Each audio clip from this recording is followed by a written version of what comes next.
നമസ്തേ. അമ്പലങ്ങൾ ആരാധനാമൂർത്തികളുടെ ഐശ്വര്യവും ചൈതന്യവും നിറഞ്ഞു നിൽക്കേണ്ട പുണ്യമായ ഭൂമിക്ക് എന്ത് സംഭവിക്കുന്നു എന്നത് വലിയൊരു ചോദ്യചിഹ്നം തന്നെയാണ്.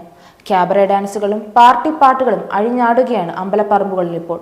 പച്ച മലയാളത്തിൽ പറയുകയാണെങ്കിൽ പേക്കൂത്ത് എന്ന് തന്നെ പറയാം. ഈ പരിപാടികൾ എല്ലാം നടത്തുന്ന അമ്പല കമ്മിറ്റിക്കാരുടെ ഒരു ചോദ്യം: എന്താണ് അമ്പലം എന്നത്? ഏതെങ്കിലും അന്യമതസ്ഥർ അമ്പലത്തിൽ അടുത്തുകൂടെ പോയാൽ ആയുധങ്ങളെക്കാൾ നീളമുള്ള നാക്കും കൊണ്ട് അറക്കാൻ വരുന്നവരല്ലേ നിങ്ങൾ? എന്നിട്ടിപ്പോൾ നിങ്ങൾ എന്താണ് കാണിക്കുന്നത്? ശുദ്ധ തെമ്മാടിത്തരം തന്നെയാണ്. അമ്പലങ്ങളിലെ പ്രശ്നപരിഹാരത്തിന് വേണ്ടി 100ഓളം കർമ്മങ്ങളും വഴിപാടുകളും നടത്തുന്ന നിങ്ങൾ ഇത് പ്രശ്നപരിഹാരത്തിൽ തെളിഞ്ഞതാണോ? ദൈവങ്ങളെ പ്രീതിപ്പെടുത്താനുള്ള വഴിപാടായി? ഇപ്പോൾ സമൂഹ മാധ്യമങ്ങളിൽ വൈറലായിക്കൊണ്ടിരിക്കുന്ന ഒരു വീഡിയോ കണ്ടുകൊണ്ടാണ് ഇത്രയും ഞാൻ പറഞ്ഞത്.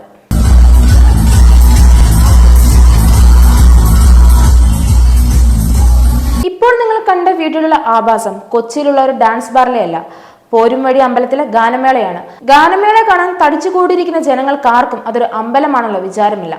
ഭാഗവത് സപ്താഹവും നാരായണയും വായനയും എല്ലാം നടക്കുന്ന പുണ്യമായ ഭൂമിയിലാണ് ബാറുകളിൽ നടക്കുന്നതിനേക്കാളുള്ള അഴിഞ്ഞാട്ടം നടന്നത്. മലനട അമ്പലം വളരെ പ്രശസ്തമായ ദക്ഷിണേന്ത്യയിലെ ഏക ദുര്യോധന ക്ഷേത്രമാണ്. ഒരുപാട് പ്രത്യേകതയുള്ള അമ്പലമാണിത്. ഇവിടെ നേർച്ചയായിട്ടും പ്രസാദമായിട്ടും കള്ളൊക്കെയാണ് കൊടുക്കുന്നത്. നേർച്ചയായിട്ട് കോഴിയെയും കാളയെയും ആടിനെയും ഒക്കെ കൊടുക്കാറുണ്ട്. അതുപോലെ തന്നെ 100 കണക്കിന് മദ്യക്കുപ്പികൾ ഒരു തവണ 100 ഓൾഡ് മങ്കിന്റെ കുപ്പിയാണ് ഒരു വ്യക്തി നേർച്ചയായിട്ട് കൊടുത്തത്. വളരെ വിചിത്രമായിട്ടുള്ള ആചാരമാണ് ഇവിടെയുള്ളത്. വളരെ വിചിത്രമായിട്ടുള്ള മറ്റ് അമ്പലങ്ങളിൽ കാണപ്പെടാത്ത പലതരത്തിലുള്ള പ്രത്യേകതകളുള്ള ഒരു അമ്പലമാണിത്.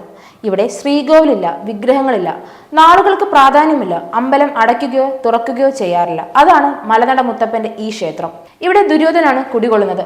മുത്തപ്പനായിട്ടാണ് ദുര്യോധനെ ഇവിടെയുള്ള ആളുകൾ കണക്കാക്കുന്നത്. ഈ അമ്പലത്തിന്റെ ഉത്സവത്തിന്റെ അവസാന ദിവസമായ മാർച്ച് 28-ാം തീയതി രാത്രിയിൽ ഇവിടെ ഓളം എന്ന് പറയുന്ന ഒരു ബാൻഡിന്റെ കലാപരിപാടി നടന്നിരുന്നു. ഈ ഗാനങ്ങളുടെ ഏറ്റവും അവസാനം DJ ഉണ്ടായിരുന്നു. DJ സന എന്ന് പറയുന്ന ഒരു സ്ത്രീയാണ് ഈ DJ ഇവിടെ അവതരിപ്പിച്ചത്. ഒരു അമ്പലമാണിതെന്ന് അവിടെ പരിപാടി അവതരിപ്പിക്കാൻ വന്നവർക്ക് പോലും ബോധ്യമില്ല എന്നതാണ് മറ്റൊരു വാസ്തവം. ന്യൂ ജനറേഷൻ യുഗമാണല്ലോ ഇപ്പോൾ. ദൈവത്തിനെയും ന്യൂ ജനറേഷൻ ആക്കാൻ നോക്കിയതാവും. ഇതല്ല, ഇതിനപ്പുറം നടക്കുമെന്ന് നമുക്ക് പറയാം. അടിവസ്ത്രം ഇട്ടുകൊണ്ടുള്ള അഴിഞ്ഞാട്ടം നടത്തിയത് എന്ന് ഓർക്കണം. ഇപ്പോൾ ഗാനമേള ബുക്ക് ചെയ്താൽ ഒരു ഏപ്പടമാണെങ്കിലും X വീഡിയോ കാണുന്നതിന് തുല്യമാണ്. ശുദ്ധ സംഗീതം കേൾക്കാൻ ആളില്ല. ക്ഷേത്രകലകളായ കൂടിയാട്ടം, കഥകളി പോലുള്ള പ്രാചീന കലകളെ കൊല്ലുന്ന യുവതലമുറ കൂടിയാട്ടമോ കഥകളിയോ ഒക്കെ വെച്ച് കഴിഞ്ഞാൽ ഒരു മനുഷ്യനും ആ പരിസരത്ത് കയറില്ല. പണ്ടത്തെ അമ്പലപ്പറമ്പുകളിൽ നാടകങ്ങളും ഭക്തിഗാനങ്ങളും കേൾക്കാൻ തന്നെ എന്ത് രസമായിരുന്നു. പണ്ട് ഇതേ നാട്ടിൽ ഗാനമേള അവതരിപ്പിക്കാൻ വന്ന റിമി ടോമിയും കലാഭവൻ മണിയും അടിച്ചോടിച്ചവരാണ് നാണം മറയ്ക്കാൻ മാത്രം തുണിയെടുത്തിട്ടുള്ള ഈ കോപ്രായത്തരം കണ്ടിരുന്ന് രസിക്കുന്നത്. പരിപാടി ഒക്കെ കഴിഞ്ഞ് കബഡി നിർത്തുമ്പോൾ മലനട അപ്പൂപ്പൻ അവിടെ തന്നെ ഉണ്ടോ എന്ന് നോക്കണം എന്ന് കമ്മിറ്റിക്കാരെ. അപ്പൂപ്പൻ പണ്ടേക്ക് വേണ്ടേ നാട് വിട്ടിട്ടുണ്ടാവും.